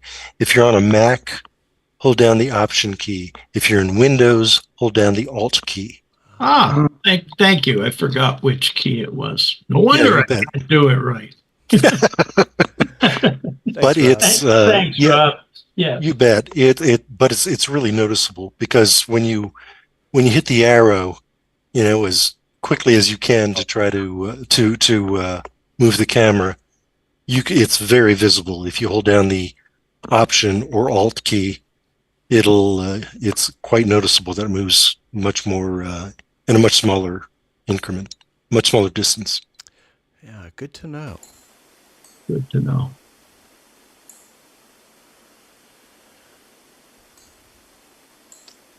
Well, Peter, I'd love to see some of your lenticulars. Do you sell them? Do you have them available somewhere? Do you display them, or do you make them for yourself? I made 100 of them because that's the least I could get printed, and I've given out about 25 to my friends. And I'll try and throw one in my suitcase to take to Wichita. Yeah. Well, I hope I can make it. And it's quite large. I made 11 by 14 size, so it's kind of a nice size, and just not San Francisco. We could do one of San Francisco. Well, we could do San Francisco, I'm sure. Yeah. Yeah. Hey, I can travel the world on Google Earth. right. So. But, actually, yeah, I mean, that's a really interesting technique, lenticulars of Google Earth. You really do have a lot of options for subjects. No kidding. Everywhere, pretty well. You could stock gift shops worldwide. Wow. Can you be my agent on those, man? No, I cannot. Sorry. Oh, darn. This is You can't too do much fun for everywhere. me. You can't do Dubai. I was trying to look at Burj Khalifa, and everything's flat. Huh. He's absolutely right. I looked at Dubai as well. And here's another place, which is surprising, but I actually predicted it. I was working on a project that hopefully I'll get back to it. The pandemic kind of halted it, but I needed 3D imagery of Washington, D.C. And before I even looked, I suspected that that would not be possible because of 9/11. Ever since 9/11, Washington, D.C., at least the central area of it with White House, Lincoln Memorial, Washington Monument, etc., is a no-fly zone. So Google Earth has no imagery from that. So if you go to Washington, D.C., it's flat. Huh. Wow. I didn't know that. Yeah, too bad. That'd be great. The Washington Monument sticking out there and all the big, nice stuff to shoot there. Oh, it'd be wonderful, but yeah, cannot be done. Wow. Actually, sometimes movie productions do get permission. I actually read about this, and some movie productions can get permission to shoot in Washington, D.C., meaning aerial photography, etc., video. but it takes something like 6 weeks to get through all the paperwork and if you get the permission, etc. So most movie productions don't attempt it. But it occurred to me that if movie productions can do it, then Google could get permission as well. But for some reason, they've never pursued it. I'm sure there's Maybe they're restrictive about what direction they can be looking and stuff, and you couldn't really control that in Google Earth. Or you could just get a kid to fly a kite. Benjamin Franklin. They'd probably classify that as a drone now. Yeah, true, because you can't fly drones there. Maybe if you wore, dressed as Ben Franklin while flying the kite, they let you go. Happy birthday balloons. That's right. Hey! And a cell phone. There we go. You're an historical reenactor. That's not a camera tied to the kite. That's a key. Honestly, Your Honor, I had no idea it was going to fly that high. Your Honor. They'll probably scramble the jets. Yeah. All right. Well, thank you very much, Peter. Thank you. Steve, we've got Two by You coming up. This is Rushmore. What can you say? It's just that there's not much else in this neighborhood, but there is that. Never been there. I don't think I'll go. I don't think there's much else to do and just look at this. Unless you're in a Hitchcock movie. You could tell us why Lincoln has a bloody nose. Yeah, there is that unusual discoloration. Actually, I could, Steve, you're the one who took this. I could fill in some blanks here. Steve, you no doubt noticed this in Google Earth because I've done some imagery from of Mount Rushmore from Google Earth, and Google Earth surprisingly is not well modeled, and everything we see in Google Earth completely hinges on how well the area was modeled by Google. And to this day, Mount Rushmore still isn't well modeled. So there are certain angles that it looks pretty darn good.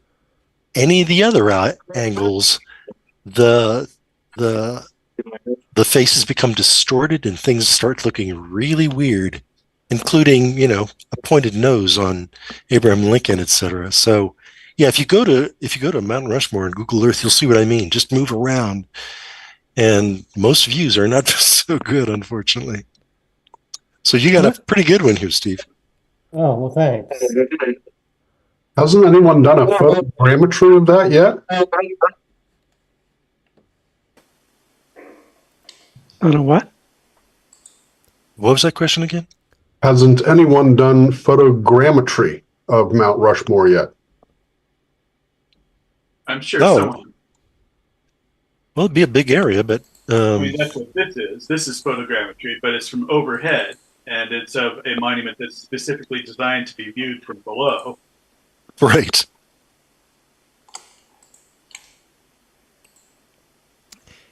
Yeah, it seems like Google would need a truck to scan it from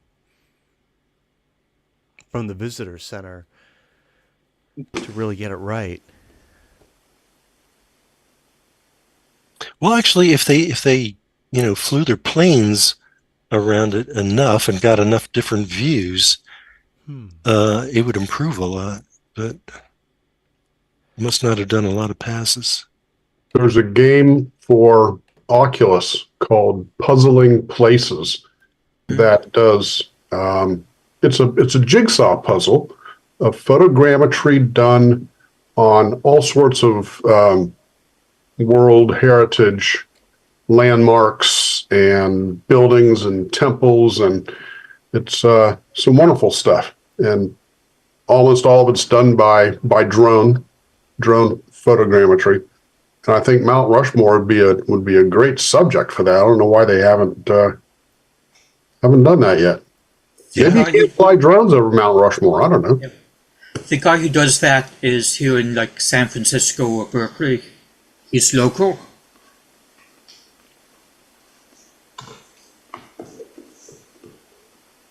Yep. Really nice app. Steve, I did a bit of horizontal adjustment to this. This one was also in front of the window. Not. Yeah, I noticed you were doing that, and I think this looks better. I actually kind of liked the way it looked on my Lume Pad. It was sort of a relief. But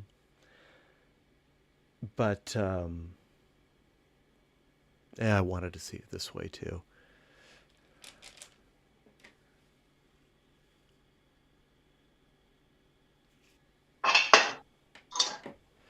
Well, thank you, Steve.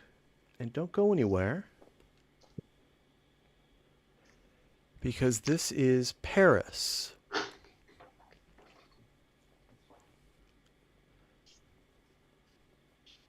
Yep. Because I actually did the Arc de Triomphe twice, once looking right through it and down, I guess it's the Champs-Élysées. But this was a more interesting angle. Steve, that is a magnificent view. That's really good. Thanks. I don't want to see the whole tower in the background. It's slightly blocked. Yeah. Well, it should be easy to adjust that, just shift the camera a little bit. I sort of liked this angle because you could see into the arches a little bit. Let's see, if you move, probably could still do it that way. But, I mean, you can see most of the Eiffel Tower in both eyes. And probably was on purpose. I tend to like to have, when I'm, to accentuate the depth, I like to have one thing kind of almost blocking something else, because you can really tell that it's one thing's in front of the other. So that You have that on the other side. There's a tall building in the back, and it's visually close to the arch, so you can see pretty well the difference in depth. Yeah, I mean, it might look better if you saw the whole Eiffel Tower.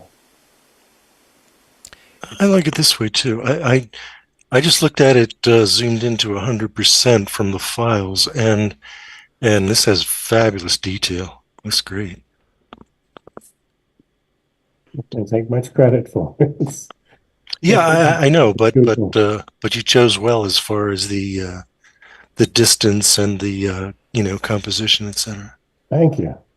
How did they get rid of all the traffic? I've often wondered that because so many Google Earth views are devoid of the traffic, which is wonderful, but strange. Yeah, I don't know. It might be that they're taking like composite pictures, and so anything that's fixed is fine, but anything that's moving is going to just disappear. Yeah, and they're definitely taking multiple views. Like I did one of my demo images in my Google Earth in Stereo workshop last year was the Colosseum in Rome, and there were absolutely vehicles parked there around the Colosseum that were rendered fine. So I guess if they're parked there long enough, then they'll be in the view, Yeah, well, there's a bus parked there. Yeah. Right. Yeah, it's probably most of the time there's traffic going around the circle. So I actually drove around that circle there with the car driving it. Oh, I'm what impressed. A nightmare that was. Yeah, I'm there's impressed. scooters, bicycles, you name it. No lie, everyone weaving in and out. It was a nightmare. Oh my God, I'd be terrified. I mean, Logan Circle in Philadelphia. I drove through that twice, and I don't live in Philly, but I drove through that twice, and I remember telling friends there are two kinds of drivers in Logan Circle: the quick and the dead. And oh my God, I can only imagine driving around this thing. No, thank you. Well, if they live through Logan Circle, they go off to the Arc de Triomphe to practice. Apparently. It's too bad we can't see through the Empire State. I mean, the Eiffel Tower is just sort of a mass. I can sort of see detail of the structure, but we can't see the sky behind it, of course. It's only a temporary tower anyway. They're supposed to tear it down apparently after the 1889 was over. Like the temporary Golden Gate Bridge tunnel.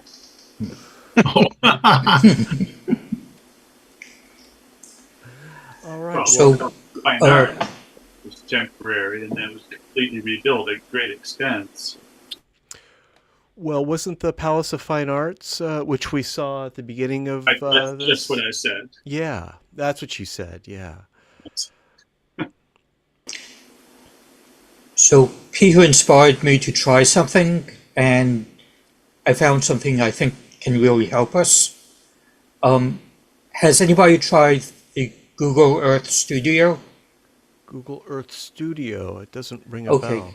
No. Yeah, let me share screen. Sure. Yeah, let's go to, it's host. pretty swell. Does that let you create content? Yeah, I'll show you in a sec if I could share screen. Yeah, here you go, Jay. Now you're a co-host. Okay. Let me stop sharing mine. That'll help. Yeah. Okay. This is Google Earth Studio, so you can set up, your view, however. And let me just move. Sorry. Okay. And you can set up keyframes. And it'll render out each keyframe. This is only set to like 20 frames. So you could get your fine movements. Wow. And you could render it out, as an image sequence. And I have the resolution set to 4000 by 3000. Mm-hmm.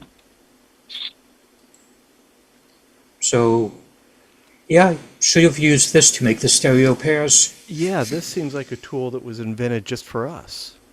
Yeah, Yeah, and definitely. you Finally. have fine control over, How the fine? numbers How fine can you make a movement with that? extremely. Just stretch out that timeline thing, or do you put in a smaller number or something? You can set the timeline however you want. So I just did 20 frames, just as an example. So you can have a fine movement between 0 and 20, and it'll interpolate. So you'd have, really fine movements. Could you just show quickly a very tiny movement for how small it can go? Yeah, let me see if I can just delete out.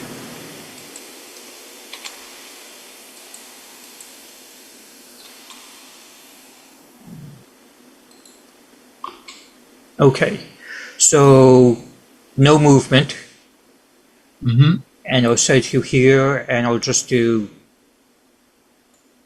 a bit, set the keyframe, and that should, Oh yeah. you're barely, Barely moving. Wow. Yeah. Imperceptible almost. yes, you see how tiny it is? Oh, that's fabulous, Jay. Yeah. I should point out a couple things here, though. Google Studio, and you may have ascertained this from what Jay just showed us, but Google Studio is actually set up for video, and you can do astonishing video footage from it. And as Jay said, you can render it out. You could get stills from it. But here's point number 2. Unlike Google Earth Pro, in Google Studio, all my techniques for getting rid of all the labels, turning off all the right things, you cannot do that in Google Studio. Google insists that their logo is on any video made in Google Studio. So we just render a bit bigger and crop? Yes, you could do something like that. Yeah. Wow. I never heard of it. I guess there's a tutorial somewhere about how to use it somewhere. Well, this makes me really anxious for our 2025 Google Earth slideshow. I had no idea we had this tool at our disposal. I've put the link to this in the chat. Hopefully I won't forget it, because this is something I really want to play with. Yeah, it looks like a game changer. Can you do street scenes as well with this tiny movement stuff? Like down on the street, the way Google has those pictures? Well, Yeah, but those pictures aren't 3D. They're just 360 pictures, So which you can actually download those. But and they pan as opposed to going sideways. Yeah. Yes. Yeah, it's not 3D. It's just Darn. flat. Yeah. Darn, darn. Well, it's always something. Well, that was the Well- last image of our slideshow, but we're not done yet. What we would like to do now is, for those who have access to a computer or a phone or a tablet, or even who have installed the Poll Anywhere app in Zoom, and I'll be sharing information about that later, let's go through the images, and everyone who can participate, I'd like you to select your top 3 from the group. Again, this isn't a competition. We're not talking about winners or losers, but hey, we're all curious to know what the favorites were. There are a couple ways to get to the poll. The link to the website is in the chat. It's also written on this slide that you're seeing, and there's a QR code which you can use if you have a smartphone or a tablet with a camera. I will go through the images again. We'll just spend 2 or 3 seconds on each slide, and I will announce the names and titles. And you can make your selections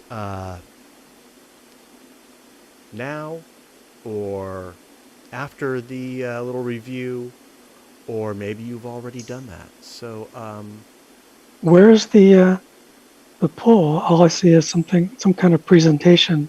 oh, I need to And I start have that. waiting for Matt Bergman's presentation to begin. Yeah, let me do that real quick. Thanks, guys. This is let's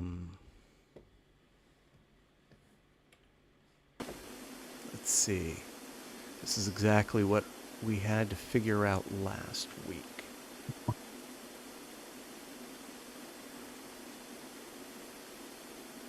Okay. Here we go.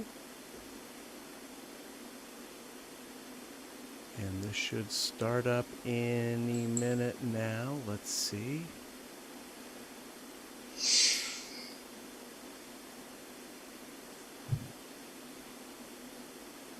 Oh, how do we do this?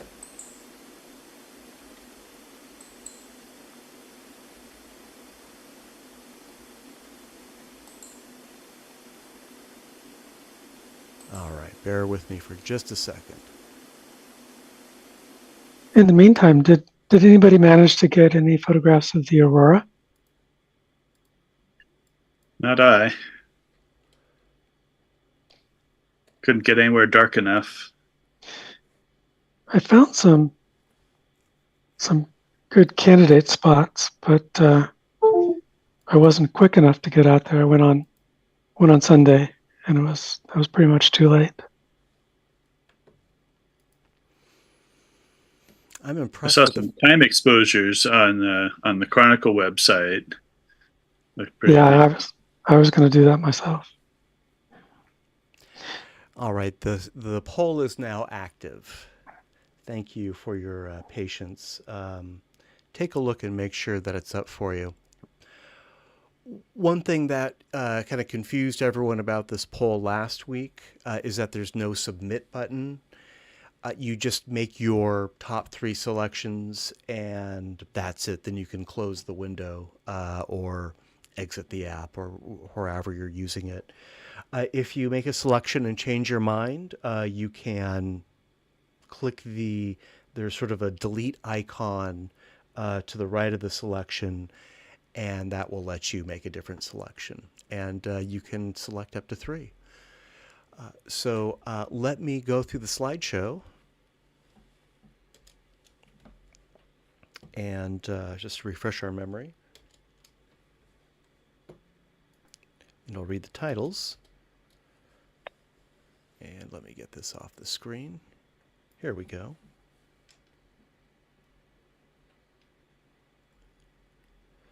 Oh, actually, you know what? I need to go backwards before I can go forwards. So you might want to look away so you don't get too dizzy if this is going too fast.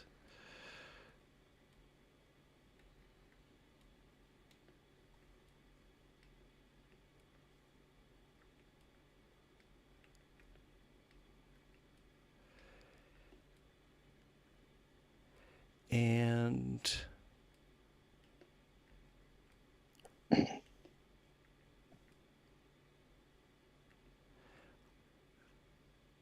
now we're caught up.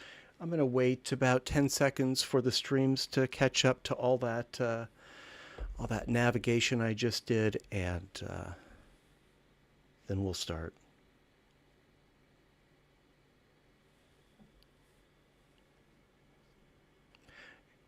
And we are past 9 o'clock. I appreciate everyone sticking around. Okay. And here we go. This is Palace of Fine Arts by Steve. Table by Jay.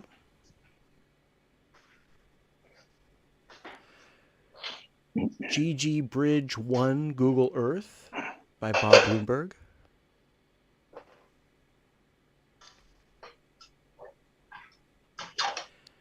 Tammins Switzerland by Google Earth by Oleg.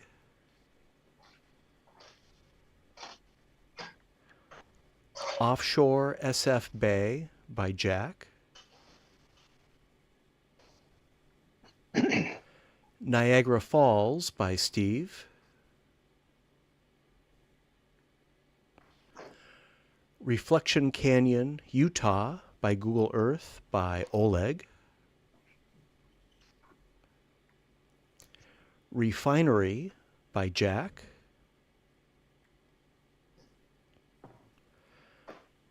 Barcelona by Jay.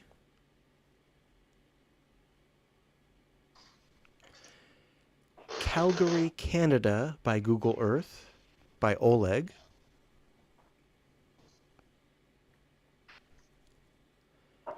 Pitt by Jay.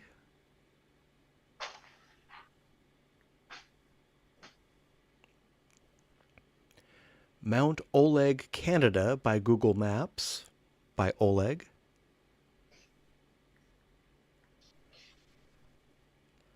Habitat 67 by Jay.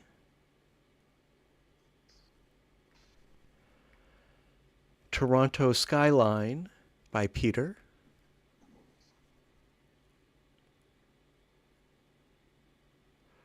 Rushmore by Steve.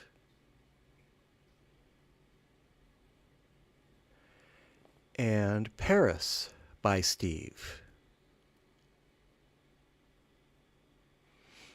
And those are our slides. Let's take the next 1.5 to 2 minutes to make our selections, and then I will we'll take a look at the results.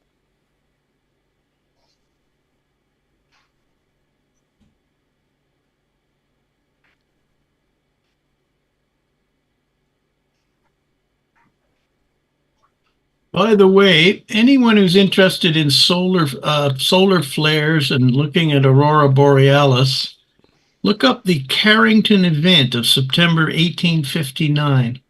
Jay's nodding. He knows about it. Yeah, that would be kind of the end of the world for us if it happened here. It happened again. Very interesting.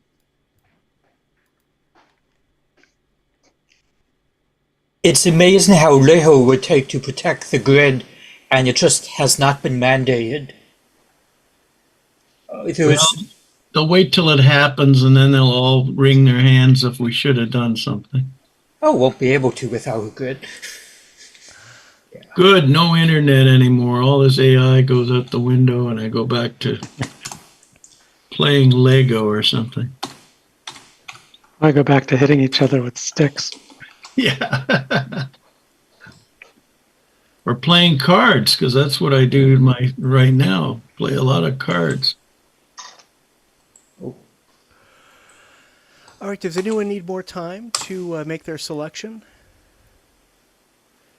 Okay, And we just make the selection and don't push any buttons, right? You go look at them. don't push Fair any enough. buttons. Good. It's a weird thing. I think it's a flaw in the design of this polling software. Regardless, it actually does have some advantages. It's got a lot of disadvantages too. But I really want this to work. I'm just putting together the results right now. And I'll have these for you in just a minute.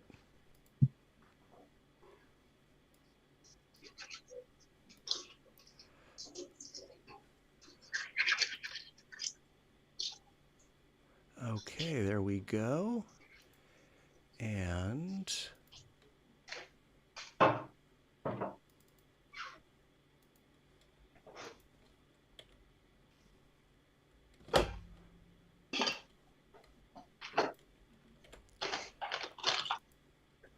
we'll get I'll get better at this.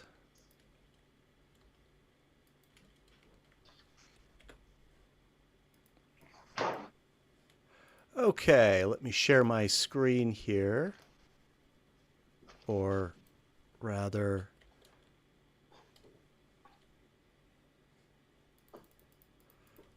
share a different screen.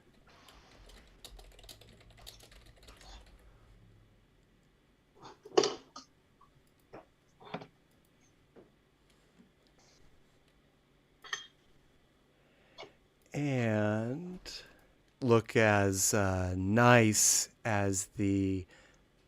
Oh. Uh-oh. I think I might have lost you guys. There we go. I can see it. Okay. I just had a mini crash here, but that's okay. Let me make that a little bigger. So I will get better at these visualizations, but it looks like Bob Bloomberg's Golden Gate Bridge was our most popular tonight with 6 votes. Jack's Refinery and Steve's Palace of Fine Arts tied at, we can say, second place with 4 votes each, and followed by Jay's Pit and a tie between Paris and Toronto there. All right, so well done, everyone. Thank you. And thank you for all of the fantastic tips and suggestions. Quick thing. Yeah, take it away. There's a Himalayan fair this weekend in Berkeley. Interested dancers, vendors. So I'm going to go there, and you know, if you want to go at the same time, let's arrange over the, you know, groups forum. Do low 3 shooters. Oh, go there as a low shoot. Saturday and Sunday. I'm not sure which day I'm going.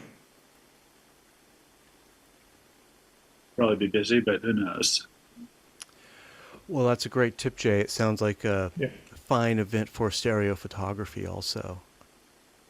Yeah, I'm interested. Let's keep in touch. Matt, can you post Robert Bloomberg's Golden Gate Bridge for just a moment? I'd like to try and screen capture it. I can do that. Hang on one second here. Let's see. I believe that you can download all the pictures. I was able to do that. I think if you go to the email that Matt sent, it's got a link for a zip file of all of them. Yes, it's also in Matt's posting on Photo 3D. Yeah, let me about the meeting. Okay, thanks anyway, but I just wanted to grab it now and I will do that, Open. Steve. And I also put the download link in the chat again, just in case you want to grab it that way too. I'm just loading it up right now. And let me share this.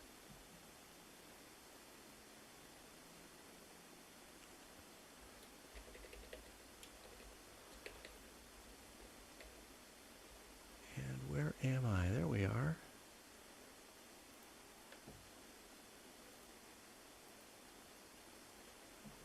There we go. Thank you. Oh, it's kind of blowing up. Let's see. I see what's happening. Okay. Can you see that? Can you capture that? Yep, got it. Excellent. All right. That concludes our meeting for tonight. Our next meeting is next month. Gosh, it's already going to be June.